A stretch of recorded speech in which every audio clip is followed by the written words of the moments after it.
Hello, I'm Joan. I'm a Canadian family physician who also works as a restorative medical educator, facilitator, and coach. I create spaces that rehumanize the work of healthcare.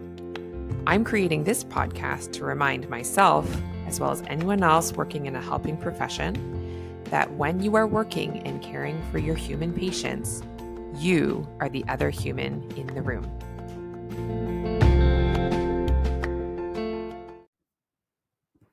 Hey there, healthcare humans. Before we dive into this week's episode, I wanted to give you a quick reminder that Creating Space, my new coaching program and retreat, is going to be starting October 7th, 2024. So if you have been listening to the podcast for a while and really already making some changes in your life that help you rehumanize healthcare, and you're ready for the next step, you're ready to be a part of a community of healthcare humans who are asking these same innovative, system-changing questions of what happens if I find a way for my version of healthcare to be human for me? How does that change the system as a whole? How can it feel better for my own life? And you want to spend most Monday afternoons with me for the next 6 months, as well as a fabulous 3-night retreat in April where we sink in even deeper and get to be in real-time community with each other. I would love for you to join me. There's a really amazing group of healthcare humans who have already signed up, but there is space for you. We're waiting for you. So what are you waiting for? So in this podcast, the show notes below, you'll be able to find the link, or you can just go to joanchanmd.com/space, book your call with me. We can make sure it's the right time for you, good fit for you. And let's get going. We're waiting for you to join us in Creating Space, and I'm so excited for you to book your call and see you there. Now, on with the episode. Hello there, healthcare humans. Thank you so much for coming back for another episode of The Other Human in the Room. I am super excited to meet and then have a conversation with this fabulous healthcare human that I have sitting across from me over the internet. I love how this podcast has allowed me to connect with other people in healthcare who are also have been through experiences of burnout themselves and are finding ways through it. And I love to be able to have conversations with them and trade tips and hear more stories for myself. But my hope is that everyone listening, by hearing more stories of how to work through burnout and practically speaking, how to find your humanity within healthcare, I think the more stories like that we hear, the more common they become. And so thank you so much, Caitlin, for reaching out to me. And would you like to introduce yourself to everyone? Absolutely. Thank you so much, Joan, for having me. I'm really, really excited to be here. So my name is Caitlin Christie. I'm a family physician here in the GTA. I have been in community family practice for almost 10 years, which is crazy to say. I am full-time, kind of full spectrum community family medicine. I also do some teaching in a local residency program with family medicine residents, which I really enjoy. And then also in the past year or so, I've started to coach other female family physicians that are kind of facing burnout and depletion, maybe, overall disillusioned with their career in medicine and wondering about whether they need to kind of look for an exit strategy or how they can stay, but in a new way. So yeah, that's a synopsis of me. I love it. I would love to start with, if you're comfortable, what the process of burnout felt like for you. I wonder, we'll probably have similarities in some ways, but there's always unique features as well. So how did you come to a place of realizing I think I'm kind of burnt out? What did that look like? Yeah, absolutely. So I think, and I'm going to guess that a lot of other family docs or physicians can relate, whereby I think when you're early in practice, I actually think aspects of burnout probably start to creep in earlier than we realize, but we're just so hyper-focused on other things. So for instance, I graduated from residency in 2015, and I actually jumped right into building my practice. I think I locumed at the clinic that I'm now at for a month, and then I literally started to build my patient panel from scratch. And so in those first few years, again, I think our brain is just so hyper-focused. It's a bit of survival mode in terms of building the patient roster, getting to know your patients, solidifying clinical knowledge, really trying to do no harm. It's definitely in those early years, I think that what keeps you up at night is actually the clinical medicine. Like, oh, was that the right dose? Did I do enough investigations? All that kind of stuff. So I think we're just so preoccupied with those types of things that maybe even as the aspects of burnout are setting in, those other things just kind of trump that. And so I think that's was definitely what was happening to me in the first kind of handful of years of practice. And then basically what happened was COVID hit. And so that kind of put things somewhat on pause. And I think that specific type of burnout that was brewing for me did hit pause. I think COVID had other elements of burnout, but it felt like a different iteration of it. So I think that kind of hit pause. And then what also happened for me during the pandemic is that I became pregnant and I had my twin sons. So I was kind of away from that for a year. Um, and then I returned to practice in kind of early 2022, but so much had happened, like COVID, new mom, twins, overwhelm, all that kind of stuff. So I came back in 2022, and a few things that I'm sure we'll get into happened over my mat leave that I think set me up for this. But within about 3 or 4 months, like that burnout that had been brewing was just like I couldn't ignore it. And I have this one day that I can really recall really clearly where like it was the end of a clinic day. I came home, I walked in the door of my house, my husband was there, my sons were there, just kind of like starting to walk. And I just sat down and like at the kitchen table in this like yellow chair that I love. And I just was like in a total fog and a total zone out and like not available for connection. I barely was even talking. And my husband was like, "What is going on? Are you okay?" And it really hadn't been that challenging of a day. It was just another day. But I think all these things had just built up. And I just like started crying, and my sons were kind of at my lap and trying to engage with me. And I was just not available on any level. And I started crying. And I think just that was my moment of deep knowing where it's like, this ain't it. Like something has to change here. And that's where I think kind of my journey to working myself up the other side, and out of that kind of pit started. Yeah. Yeah. Oh my gosh. Like I just want to pull out some pieces that I deeply relate to and Hmm. witness in other people as well, especially those like early signs. Like I think there's a way that you can attack something with vigor and passion and have it not burn you out. I do believe that to be true. And I think some of the ways that early in practice we are sort of socialized and trained to attack things with such impossible rigor, Hmm. like, Yeah. you Yeah. know, and you're like, Yeah. well, I'm going to be, for me, it was like, I'm going to be the best and like Mhm. not to win an award, but just like to be the good Yeah. one, be a good one Yeah. and like, and never make a mistake. And, like, and that's so hard when also at the same time, you're literally just still learning how to practice medicine. Absolutely. Absolutely. And you know, I think especially also too, like that added element of when, you're a new grad and you're building your roster from scratch, you're like, every patient for the most part comes with a whole chart associated with them. And I Yep. think like if we think back to our med school days, like we're socialized, okay, you have an admission, a new admission, you got to review like the full kind of history of what's happened to them, their full medical history. And so you're doing that for like 1,000 or more patients. And so I think you're right. Like that rigor is important, but like how can we do that in a different way or with more compassion or more pacing ourselves? Pacing. I feel like Mhm. it'd be interesting to continue to evolve the conversation of just like even just to normalize that the transition to practice. And I Mhm. mean, for those that aren't family physicians or even physicians, like the transition into this role, like whatever that Yeah. role is, Yeah. that the transition itself takes energy. And so 100%. like pacing, the word you just said, it would be really interesting to have like way more conversations about pacing, honestly. Absolutely. Absolutely. And, right now, Joan, my kind of like wheelhouse of clients and women that I'm really passionate about helping are kind of like early, but more maybe like mid-career. Like I would say like 5 to 10 years into practice, a lot of whom are maybe starting young families. Like that's kind of Mm.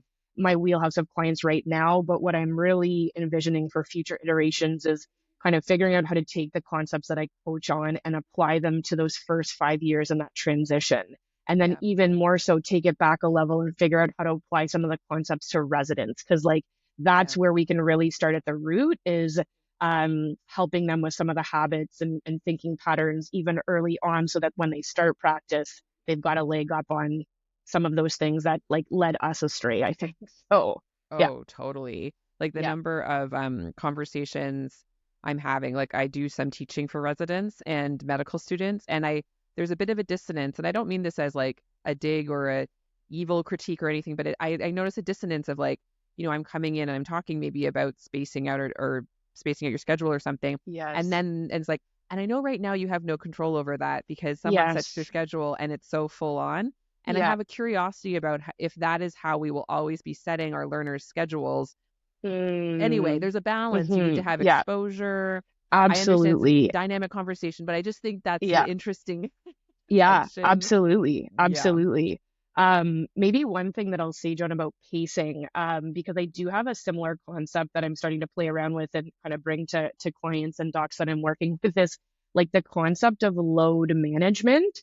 And like that Mm, is I think load management, actually, there's a very kind of scientific basis to it, but where it kind of got a lot of press was actually with Kawhi Leonard when he was playing for the Raptors, because Kawhi would oftentimes like sit out on certain games to kind of like preserve his energy and then really just kind of show up for those really important games, right? And he caught a lot of flack, but I was like, load management, like how can we take that and apply that to family doctors? And one way that I am toying with that is if you're a community family doc and you're seeing like 20 to 25 patients a day, like, is it humanly possible to bring your 100% emotional energy, mental energy to every single encounter?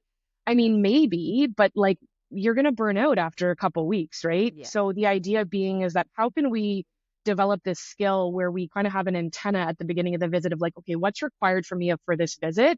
Is it a simple UTI in a young person that's housed and food secure and mentally well? Beautiful. I'm going to just bring my clinical skills and I'm going to move on with it. Because that way, when the next patient walks in and they're in a mental health crisis and they're not housed, I have the reserve to kind of show up as I need to. And so maybe, early in practice, it's like with the charts and things like that, pacing or load managing, like, okay, who are the more straightforward patients that I don't need to review their charts right now? Or maybe Yes. I just look at them as needed, right? Yep. Okay, who are the more complex patients? I really need to spend some time here. Like having a bit more nuance about when we need to be in full gear and when we can kind of pull back a little bit and be okay with it. So Mm, yeah, just I something I love toy that. around with. Yeah. Yes. I wrote Yeah. down the term load management. That is so good. Um, I would love to hear if you're interested in sharing. You said there was a few events that happened during your mat leave Yeah. that maybe made that burnout fog moment more likely to happen. I think it's interesting. Time away, when you're in Yes. it, you're like brainwashed by it, whether you want to be Yes. or not. And you're like, well, I don't have time to think. I don't have time for anything. I'm just gonna Yeah. keep grinding. And Yeah. and pauses like leaves and mat leave. COVID was a pause, even though it was a Yeah. switch. Yeah. And I think that woke a lot of people up. And For then sure. mat leave though can be another. Sometimes you dive into a whole other world where you're like, oh no, a parent, and then you can get obsessed with Yes. that. But I would love to know, like, what was that time like for you, and what did that teach you about burnout?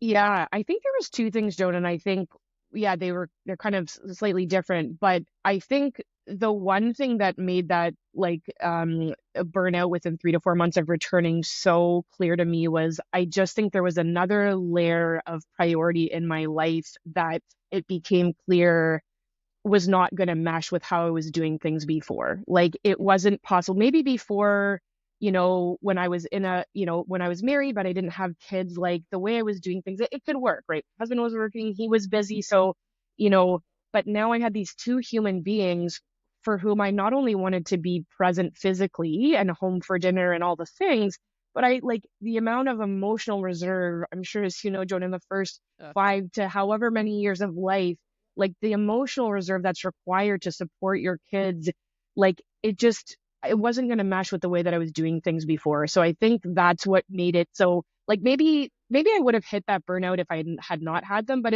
I think I would have had a bigger bandwidth. I think it just was like because I knew how I wanted to raise them, I knew how I wanted to show up for them, and I just couldn't see those two things like being compatible. yeah. And so I think that was one thing. And then the other thing also, Joan, is that I really dug into my own coaching while I was on mat leave. I was really lucky to be working with a mentor who at that time was transitioning to a lot of group coaching. And her group coaching programs also were daily, Monday to Friday. And so Wow.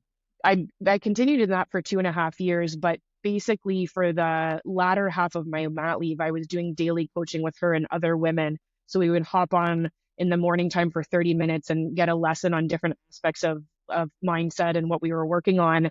And so I think I also came back with a new lens on things as well. So it also positioned me well, Joan, to kind of see a path for how I could maybe work myself out of the burnout because I had been really digging deep in some of the coaching concepts that we were working on. So I was really grateful Mm. for that. Oh, yes. Oh, I love that. Like, so a new load Yeah, yeah, made it even clearer that the yeah. loads needed managing. A very Yes, important exactly. new priority. Yeah, It's like, yeah, yeah. uh-oh, I don't have room for a new priority. What shall Yes. I do? Y- And you'd already had that, like, I would love to hear. So, like, how did you learn about coaching? What drew you to coaching, and what have you found so helpful? I love Yeah. coaching, obviously, and I'd love to Yeah. hear what drew other people to it. Yeah, for sure.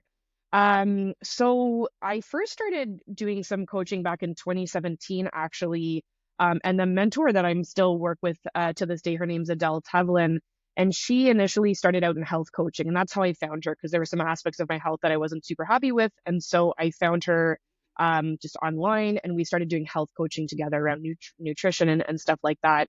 But then she, over time, started to evolve her own coaching practice into more of like a life mindset transformational coaching. And I just kind of followed her in terms of I just stuck with her. And so as she kind of transitioned, I kind of also, yeah, again, went along with her and started working on more of those aspects. So less about the kind of health impacts and more about just kind of like mindset and beliefs and thinking patterns and things like that. So um, and I still kind of coach and work with her till this day. And again, there was actually like a 2.5 year period because when I came back to practice, Joan, another thing um, that I think coaching actually set me up to allow myself to incorporate was I still did her daily coaching programs while in full-time family practice. And so I just basically what I did was I modified my schedule a little bit. So I would step away from patient care for about 45 minutes in the morning, add on those slots in other places so that I made sure that I was there for the kind of morning calls because I knew that was partly like what was going to sustain me. Um, I think the what overall, Jonah, if I kind of like look back at things, I think what really the main benefits that I've gained from coaching that I perhaps was not like finding anywhere else was I think with coaching, the shift in the focus is back on yourself in terms of Hmm. like what's actually going on over here with me in my internal experience. Um, I think when we're in a place where we see where we are and we know where we want to be or we could be and there's a gap, it's really easy to look externally and look outside of ourselves for the reasons, right? And I think in medicine we're also socialized in that way as well because it is always very outward focused in terms of the patient and the system needs and all that kind of stuff. There's very little training in medicine that's focused on what's happening for the physician's internal experience. So I really liked that with coaching. It was like, okay, what's going on over here with me? So it was like, let's point the camera at the right actor and focus there. And Hmm. then the second element was once the focus is on yourself, it doesn't come at you like coaching doesn't come at you from a place of blame or criticism. It's more from a place of curiosity, awareness, personal responsibility, agency, empowerment. And I really like so it was not about let me criticize myself for this all being my fault, but like what's going on over here with me, with my thinking, feeling, acting, believing that's, having an impact here. And then because everything over here I have control over, right? I'm Yeah. never going to be that coach that's going to sit here and say that the external factors aren't 1000% relevant in terms of the system and government and the organizing bodies. Like all those things are super relevant, but I can't change those right now. Yeah. I think I can support and work towards change, but that's going to take time. What I do have control and agency over in this moment is what's going on over here with me. And I think the final aspect of coaching was so powerful for me was just that, it took things really to the root and all the way upstream. The type of coaching, Joan, that I did with my mentor and that I do with clients is really kind of focused at the root. So, like, what are the deeply held belief systems and thinking patterns and paradigms that we're operating from that are, you know, leading to the feeling states that we're in that are then driving our actions that are overall like creating our overall results. So it's not about, oh, I don't like this result, let me just take another action. It's like, let me go upstream to see like how I got here in the first place. And it's basically like the cognitive behavioral therapy model of like thinking, feeling, acting, but kind of like on steroids and at a bit of a deeper level. But that's the kind of coaching that I do. So yeah, I think it's all those things combined that really gave me the results that I achieved with coaching. Yeah. Oh, I love that. I'm curious, if you don't mind sharing Hmm. some of the deeply held beliefs you discovered when you Hmm. went into your internal experience. Hmm. So many. There's just a So couple in many. there. Yeah, yeah. I think one big one, and this is something that like for the most part we will arrive at when I'm working with clients, because I think a lot of Mm, physicians and women family doctors will, you know, once we kind of comb through things, we'll find this that it's there and it's somewhere deep in their subconscious brain. Is this idea that, my worth as a physician is tied to the patient being pleased with me or the mm, patient liking me yes. or the patient praising me, right? That like our worth as physician is tied to an external result out here that's tied to someone else's emotional state, meaning that like I Mm, have a clinical encounter with someone, like I do what I need to do, they leave, they smile at me, oh, Dr. Christie, you're the best, you're great. I wish all my friends could have you as a doctor. That is like, like sense of yes. self-worth goes up, right? But then the downfall of that is like, what happens when the patient doesn't leave the room like that? What happens when the patient is disgruntled or not happy that you didn't order the MRI or that you didn't give them, more refills on their, controlled substance? Like what happens to the worth here? Like what is the worth pegged to? Okay, if it's pegged to that, I'm going to feel really crappy. And I'm either Mm, going to just sit in feeling crappy, which is absolutely going to be part of my burnout, or I'm going to chase that external result of them being pleased, but at what cost to good yeah. clinical medicine and judicious use of resources and all that kind of stuff, right? I'm not saying that, none of the clients that I work with and, very almost never in my time in medicine have I seen someone perform bad clinical medicine to get the result of the patient being pleased, but I think it will alter things subtly, right? Yeah. So I think that's a And big then one. sometimes you even go down the path of like, well, I'll order all the tests, whatever you Yes. want, even if it and then they're still grumpy at you, and now you're mad at your patients, and now you're like, are 1000%. you kidding me? I went out on a limb. And I mean, Yes. I've done that. I certainly, whatever you call it, people pleasing, fawning, like whatever, Yes. there's all Yeah. the Yeah. Yeah. Yeah. Yeah. terminology. Yeah. For sure. And I explore and find a way to connect with their requests if I can.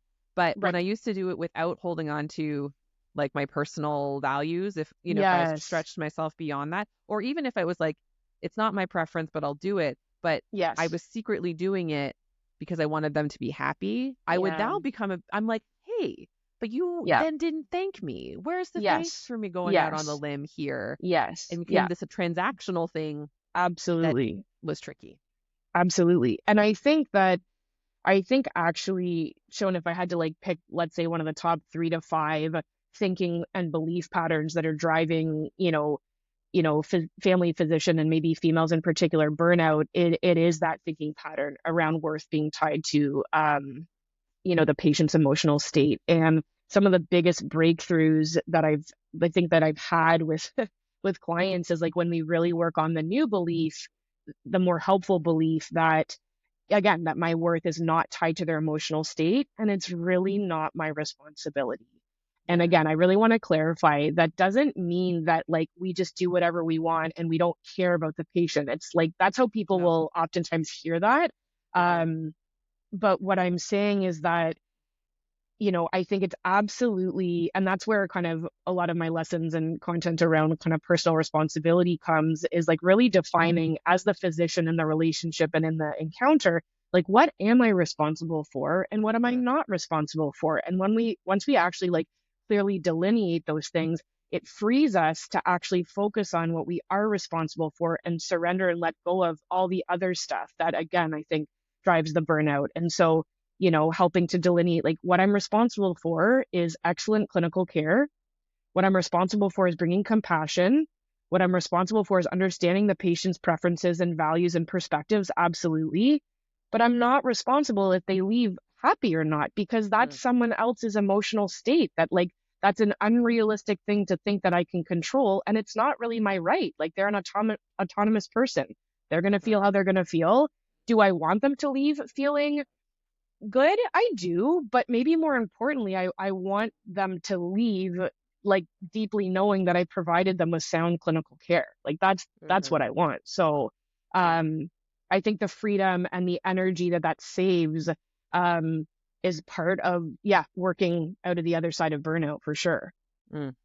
Would you say that was one of the main shifts you went through? So then you had your moment in the yellow chair and you'd already Yes. done some of the coaching. So it's like, okay, so Yes. then like what did that start to look like? What started to shift in your own practice that helped you climb out of burnout? Yeah, so I think, yeah, I really think, Joan, it was probably like, a meeting of a few things where it was like really starting to identify like where are the unhelpful belief patterns and thinking patterns and paradigms that I'm still holding on to that are coloring like Mm, how I show up and how I behave in medicine that are no longer serving me. So I've really got to do the inner work on that because I know that's what's upstream for all my results. But then I also do have to marry that with other logistical, practical implications of like how I run my practice. It's like a both and. And totally. at the end of the day, you'll see that they meet because probably if you play out that the new belief, it'll lead to that action anyways. Yeah. Yeah, I think part of it was holding, you know, defining like what the top like boundaries were for me with patients. And I don't say that from like a punitive like angle, but I say that from if I'm sitting quietly and I'm in a like a kind of, peaceful state, what are the boundaries that I'm proactively deciding are going to help, protect my own mental and physical well-being and sustain me in this career that I want to stay in, right? I Mm, think a lot of the time we just think about, oh, I'm going to set this boundary and then the patient's going to be at a loss. I don't think that as actually is the truth, but let's say, the patient perhaps like was at a loss temporarily. It's a boundary that's allowing you to show up for the next 20 years as their family physician. So it's a net gain, right? And I think that's yeah. like what we have to look at as well.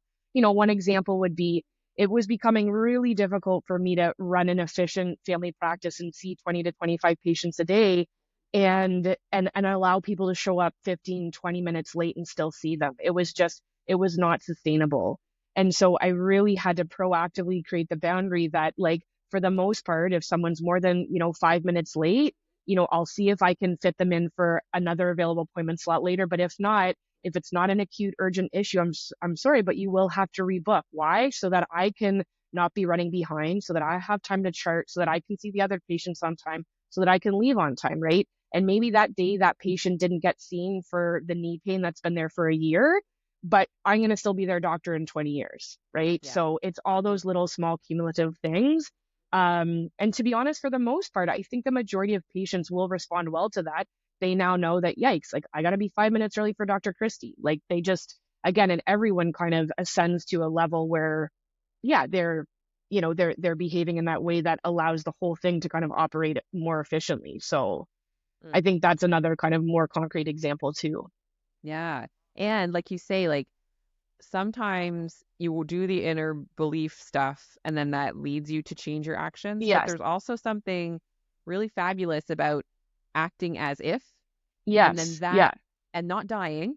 Yes. Yeah. And then Yeah. that changing your inner belief, it's like then it creates more evidence that that new belief is true. It's like, oh, look, I can still be successful. I can still be worthy, even though that person had a feeling. You have to kind of Yeah. put yourself in a position where feelings might be Yes. had, right? 100%, Joan. Yeah, no, I love what you just said. And basically you outlined kind of a process that I take my clients through as well, which is that like every time, and this kind of a tool that I use was informed with another awesome coach that I worked with named Dr. Kimmy, this idea that as we're taking actions, consciously or subconsciously, those actions are reaffirming a belief that we're holding, right? And Yeah. so again, like if I take that action to say, like, I'm so sorry, Mr. Smith, I can't see you. You've missed the appointment. You're 20 minutes late. The 6-month knee pain, that doesn't sound acute. It's going to have to wait until next week.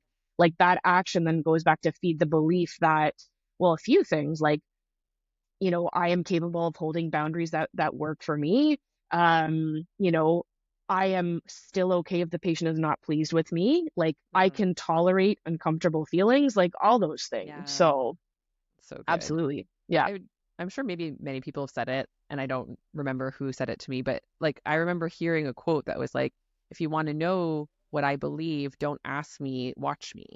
And 1000%. Yeah. it's so Yeah. interesting. Like even something as concrete as like, say you say that you prioritize health, and then you Yes. look Mm, at your life and whatever health means to you, honestly, because I have the whole health thing can be tricky, but like, for sure. whatever health means to you, and you're like, my favorite thing is going for a run. And then you look and it's like, well, how many times have you gone for a run in the past month? Yes. So it's like, Yeah. and that like, that doesn't mean that there's not a desire in you, but it just shows that that belief is not winning the war of Yes. beliefs, A right? hundred Something else percent. is winning. Yeah. And I think it shows that like I think that's something that I think about a lot, Joan. Like what is it people will often say, and myself included, like I'm on this journey as well. Like Yeah.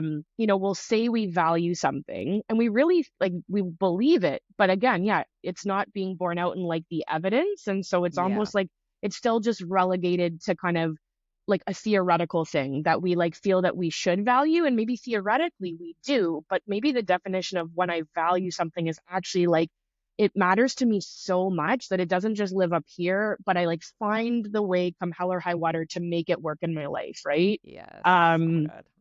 yeah, and I think that's part of also too like what a coach can help with is taking it from like a theoretical to like a like an embodiment of like this is how I live, right? So yeah, I love that point too. Mm. Yes. I feel like we are aligned. Yes, It's so fun. indeed. I love talking to people. I'm like, Indeed, yay. indeed.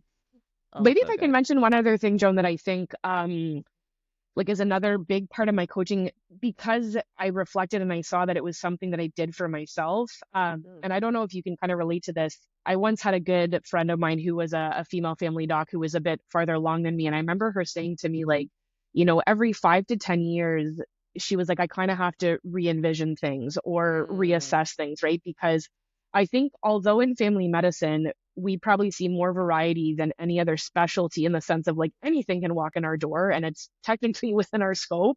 Yeah. You do end up kind of seeing the same things like day after day, right? And so it's like how can we kind of change it up? And so I think I realized that part of it was that I did need a little bit more variety and perhaps like engaging of different parts of my brain.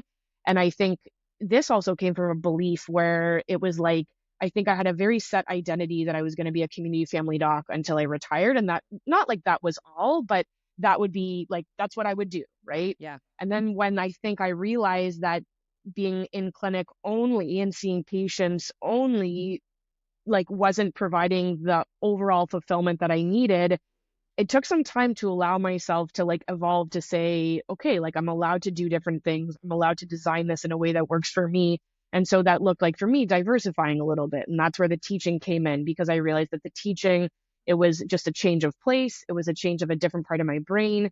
It also really emphasized for me, like, oh, wow, like you have learned a lot in these 10 years, right? Because I think sometimes in family practice in the community, we kind of operate in silos and we sometimes just forget how far we've come. And I think teaching really allowed that for me.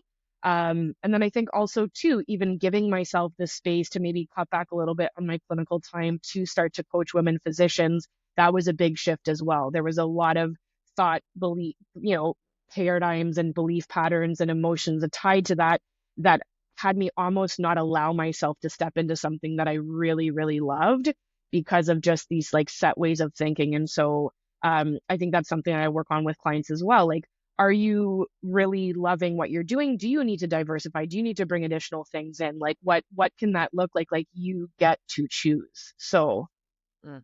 You get to choose. Just it's yeah. such a powerful statement, and Hmm. it can often again live in our minds and not in our Yes. bodies. And so Yeah. actually taking the steps, even though it can feel like a lot, it's so Yeah. powerful to actually do.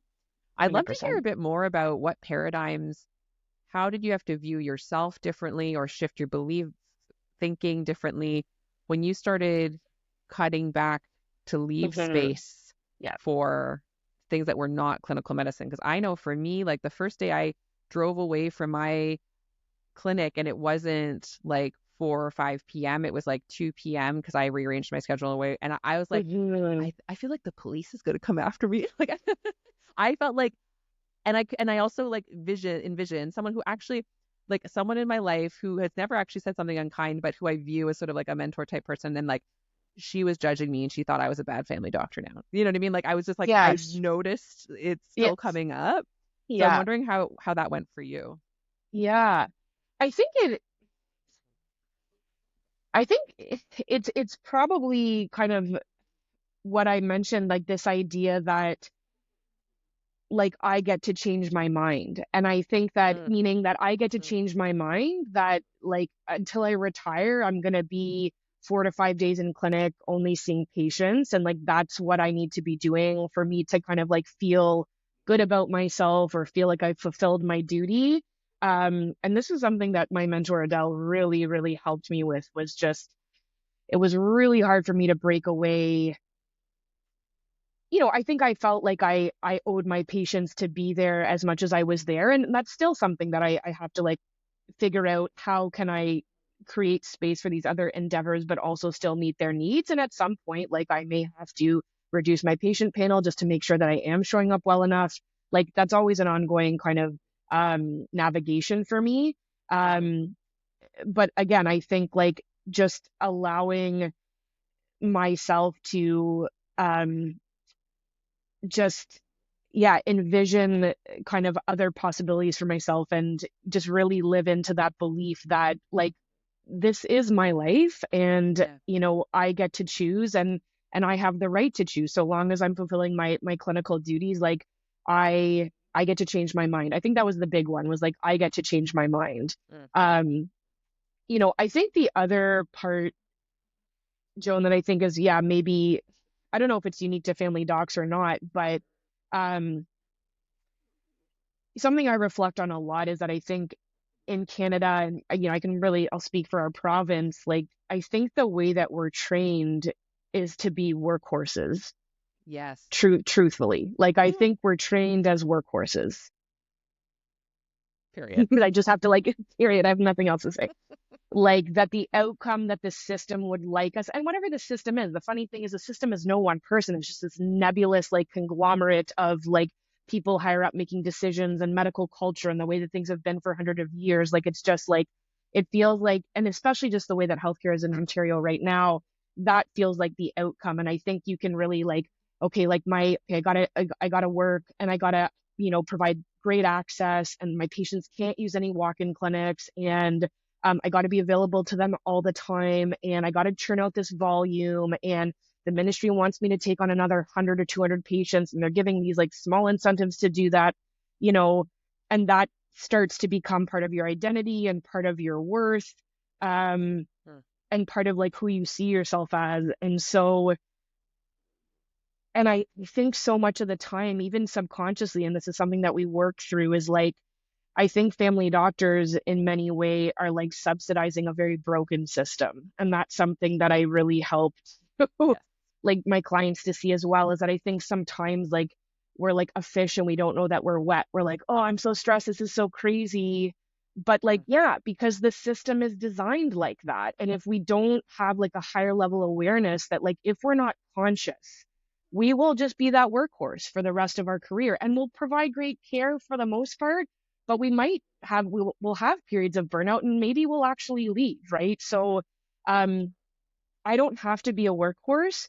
I can provide excellent clinical care from the size of patient panels that I'm able to provide, while I also pursue these other endeavors that allow me to show up as a better physician when I am there. Like the irony, Joan, is that as I've actually like cut back on some, like it's not been a ton, but of some of my clinical time and devoted more time to coaching and working with clients and teaching, I show up as a better doc because like the times that I am there, I'm more energized and more passionate.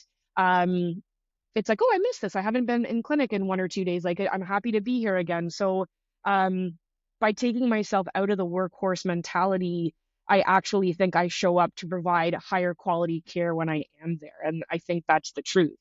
And I think the system probably overall doesn't want us to operate in that way, but I think I'm really passionate to empowering more women physicians and family docs in particular to adopt a bit more of that mindset, because I think once we hold firm that like this is the way that we have to do things to provide good clinical care, we have to take the variable of the physician to physician experience into account.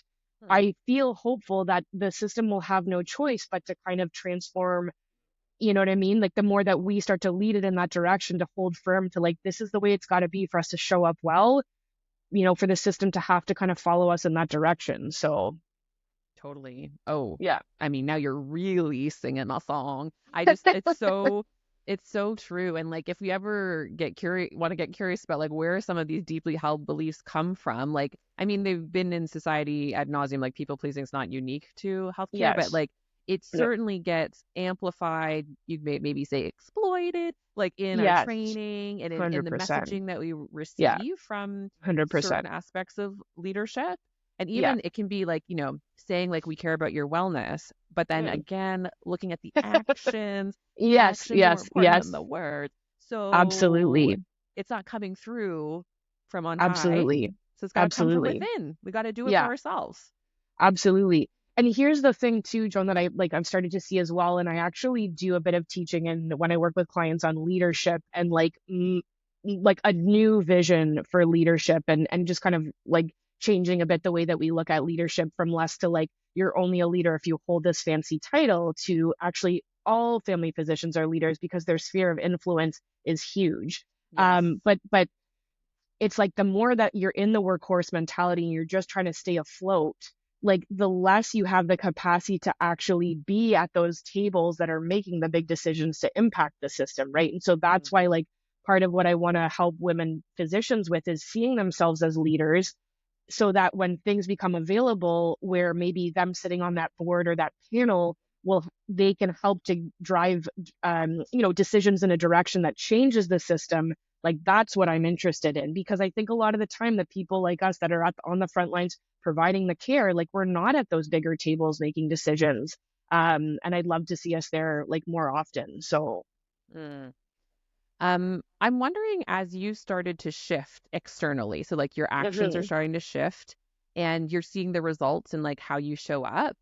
Um, What's that been like in relationship to other clinicians, whether it's mhm, like colleagues or staff? Like sometimes, and certainly I can relate, like there's my fear of how my patient opinion may change, but a really strong mhm, barrier that holds yes, people back, including myself, is like I said, I was driving away and I was picturing like a colleague judging me, like that. yes, And when you are still in workhorse mentality and like I get it. I was there. I understand it. But sometimes a way to justify continuing to be in a workhorse mentality is a bit of a lashing out at, or a, yeah, an like yeah, an, however you want to call it. So yeah. have you experienced some of that, or like how have you been able to work through and still make the changes despite maybe not all of the social pressures pushing you that way? You're Yes. swimming against the stream in some ways, right?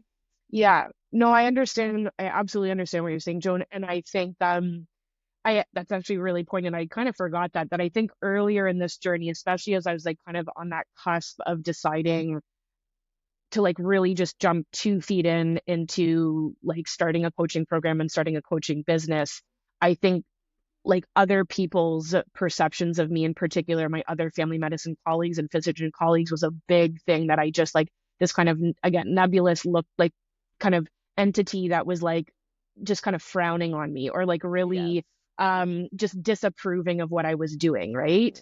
Yeah. And that was definitely something that I worked actually a lot on with my coach was like trying to figure out how, yeah, just how to kind of navigate that. And I'm just trying to think to myself, like, what perhaps the biggest breakthrough was there that allowed me to kind of just release my attachment to needing their approval.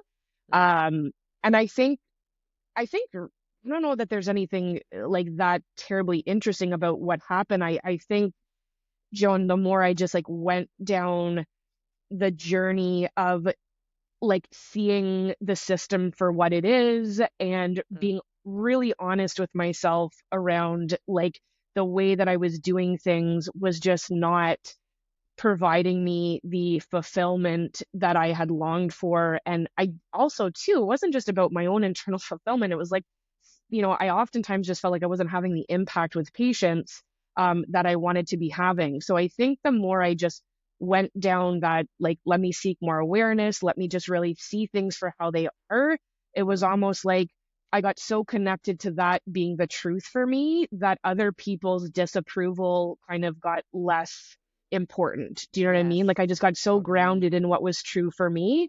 And also, too, I think just really understanding that, yeah, again, I think we're so trained. I think we get into medical school and we kind of feel like we've won the lottery. We've gotten into this very exclusive club that like not a lot of people get access to. So I should just be grateful and thankful.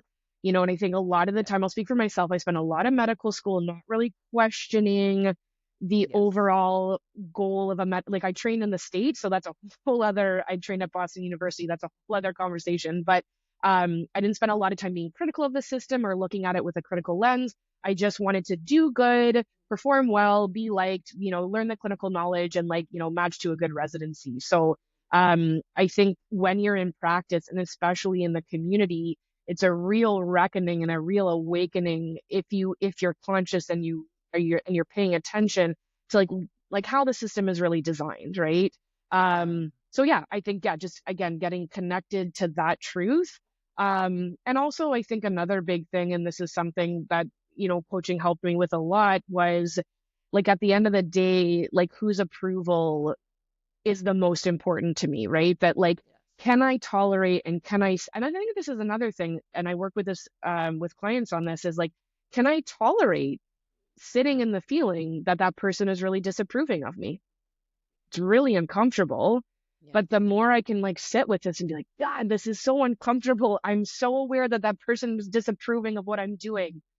Okay, but I didn't die. yes, Okay, and I yes. still get to like, and now once I've kind of released that and I've tolerated that uncomfortable feeling, now I can actually take this action in alignment with like what's really true for me. So, um, yeah, I think there's a real, again, I think that goes back to like what I said at the beginning, Joan, which is like really bringing the focus back to self. And so, like, do I approve of what I'm doing? And like, does this feel good for me? Like, it's not about that colleague being approving or that colleague being comfortable, right? I think so much of the time we want to make other people, I don't want to make them uncomfortable with the fact that I'm kind of saying the system is flawed, or like I'm not happy doing things the way that they might be doing. And that's okay. If you're really happy doing it things that way, like that's absolutely fine. But it's not true for me. And if you're uncomfortable with that, like, okay, I Yeah, got to be comfortable over here, like with the decisions that I'm making. So, I love that. Isn't it?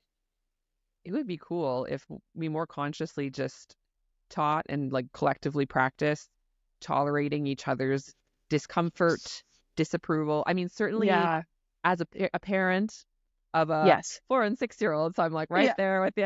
yeah, Like yeah, I feel like I continue to practice a lot, being like, there they are having yes, experience.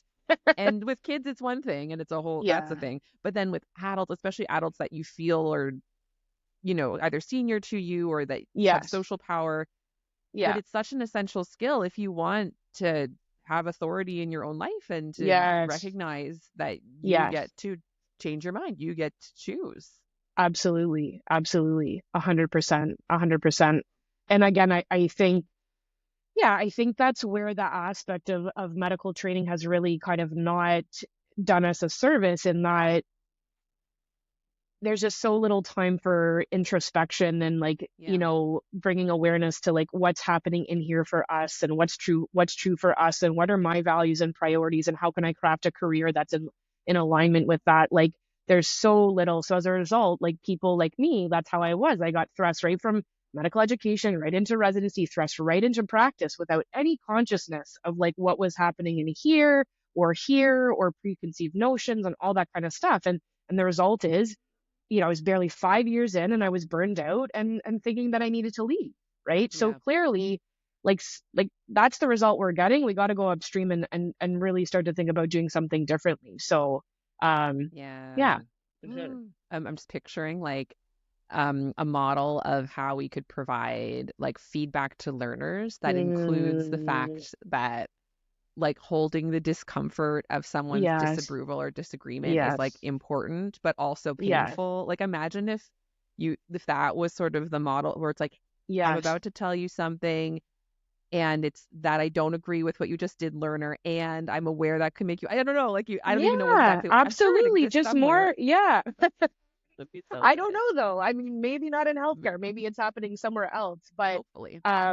yeah, I mean, it's something even. So this is like a great example, Joan, of like how this very kind of like can be lofty philosophical concept actually makes its way into practical daily clinical encounters in terms of Mhm. like one thing that I've identified that really drives family physician burnout, especially when you're based mostly in the clinic, is the patients that come with the 6, 7, 8, 9 issues to discuss.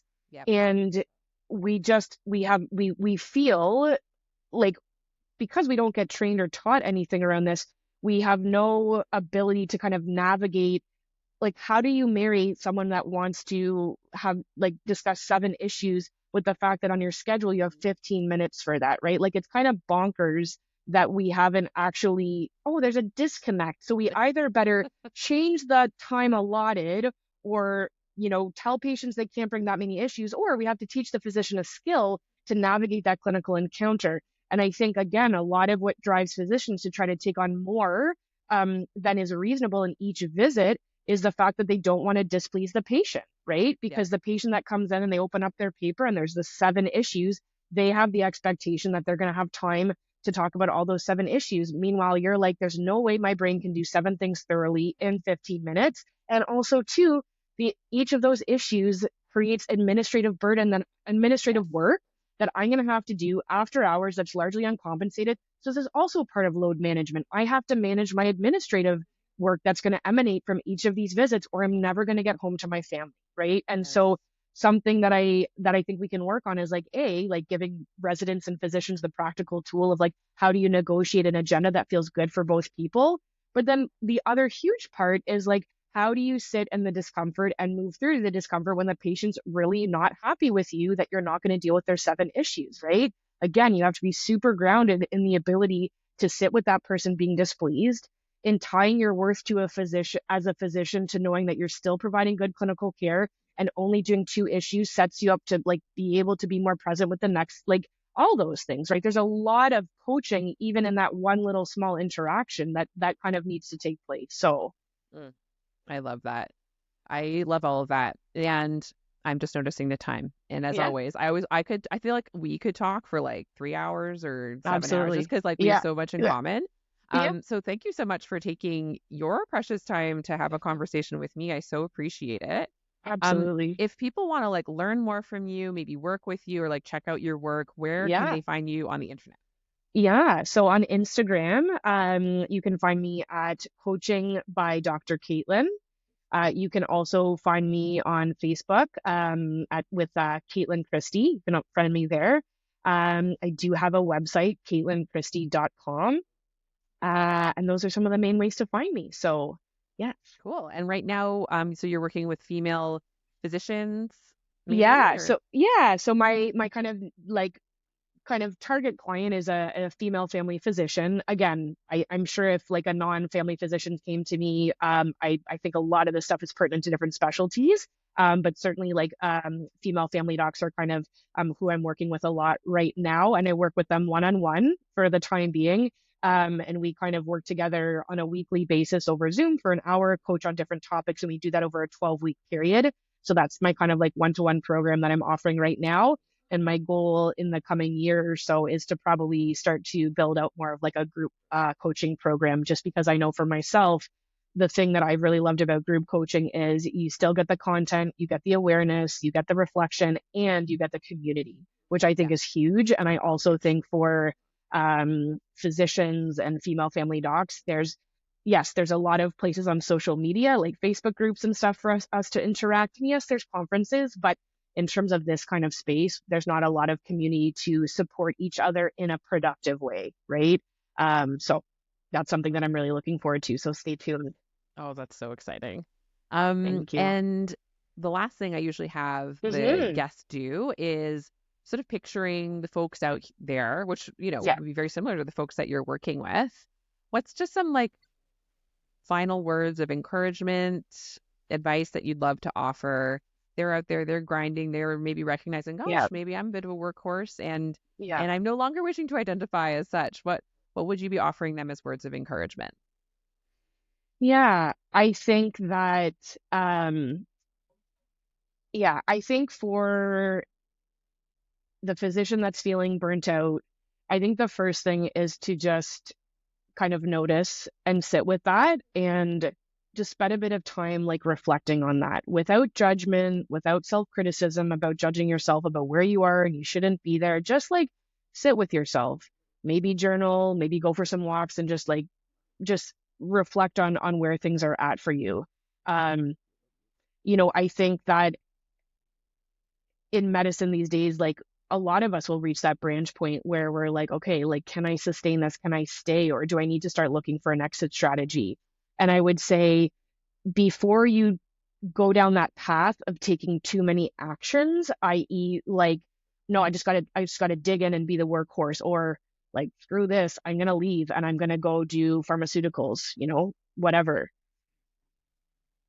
Think about like engaging with a mentor or think about engaging with a coach to actually do the work, like do the inner work on what's going on inside for you at the level of beliefs and thinking and emotions. Like do the work internally to see whether there are things that can be shifted or transformed to allow you to actually stay in this career, probably a career that's going to be designed and look differently, but actually to stay in the career. Or maybe at the end of that process, like you will see that it just really isn't for you anymore. And that's okay. But either way, like take some time to reflect and go inward before you take too many actions in one direction or the other.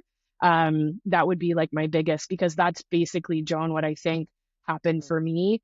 I think I said, okay, it's not going to feel good for me to just exit medicine while I'm feeling this crappy about things. I got to do some internal work and see if that really is the right choice for me, or whether with some shifts and changes and redesigning, whether I can really make this work for myself. And that's what happened for me, right?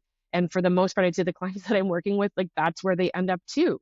But if the decision was to exit, that would be okay too. So it was a long-winded answer, but I think that would be my piece of advice. Just sit, pause, engage the right mentor or coach, and do some inner work before you take too many actions. No, I love that. That is just timeless advice for so many things. Like if we think through our movements and our choices before we jump, we can feel good about the result, even if it doesn't go the way we want, because we've like taken the time to think it through, right? Exactly. Absolutely.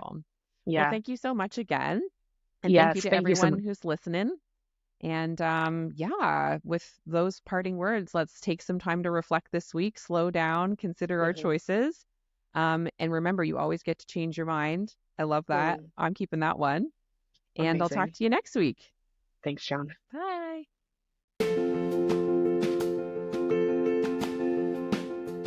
I would love to take this work deeper with you. Visit joanchanmd.com today and discover my growing menu of options for restorative medical education to suit your learning needs. I offer one-on-one coaching, customized workshops, and self-study courses that allow you to connect not only with my work on a deeper level, but also with other healthcare humans just like you. So if you want to start humanizing your work and healthcare to a deeper level and do it in community with others, please visit joanchanmd.com and find those options and what fits you and your life today.